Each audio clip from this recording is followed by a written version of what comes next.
ఎక్కువ గంటలు ఒకటే చోట కూర్చోవడం, నేను చెప్పినట్టు బస్ జర్నీ కావచ్చు, లేకుంటే సాఫ్ట్వేర్ ఇంజనీర్స్ కావచ్చు, ఈవెన్ డాక్టర్స్ అయినా కావచ్చు, ఒకటే చోట కూర్చోవడం కానీ, రెండోది ఒకటే చోట నిల్చోవడము.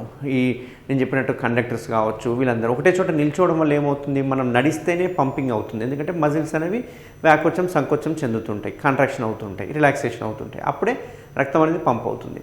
కానీ అట్లా కాకుండా ఒకటే చోట కూర్చుంటే ఏమవుతుంది అంటే ఆ రక్తం అనేది పంప్ అవ్వకుండా అక్కడే ఆగిపోతుంది. ఆగిపోవడం వల్ల కాళ్ళని వాపు వస్తుంటాయి.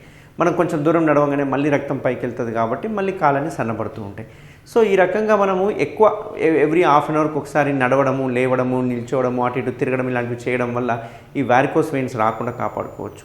బట్ వీళ్ళలో ఏమవుతుందంటే చాలా రోజులు ఇలాగే ఒకటే ప్లేస్లో నిల్చోవడం, కూర్చోవడం వల్ల కాళ్ళలో ఉన్న రక్తనాళాలు ఏవైతే ఉన్నాయో అందులో ఉన్న కవాటాలు అంటాం, అంటే వాల్వ్స్ అంటాం, ఆ వాల్వ్స్ డ్యామేజ్ కావడం వల్ల ఎక్కడ రక్తం అక్కడే జమ అయిపోయి మెల్లగా కాళ్ళు లావైపోవడము, కాళ్ళ వాపైపోవడము, కాళ్ళు నల్లబడము, ఇచ్చింగ్ దురదలు పెట్టడము, కాళ్ళు నల్లగా అయిపోయి పొక్కులాక లేచిపోవడము, చిన్న చిన్న పుండ్లు అవ్వడము, పుండ్లైన పుండు తగ్గకుండా కొన్ని సంవత్సరాలు అలాగే ఉండడము, పుండు పెద్దగా అవ్వడము, పుండు విపరీతమైన నొప్పి రావడము, అందులోంచి చీము రక్తం లాంటిది కారడము, మళ్ళీ పుండు కొన్ని రోజులు అయిన తర్వాత మారినట్టు అనిపించి మళ్ళీ అగైన్ స్టార్ట్ అవ్వడము, రీస్టార్ట్ అవ్వడము.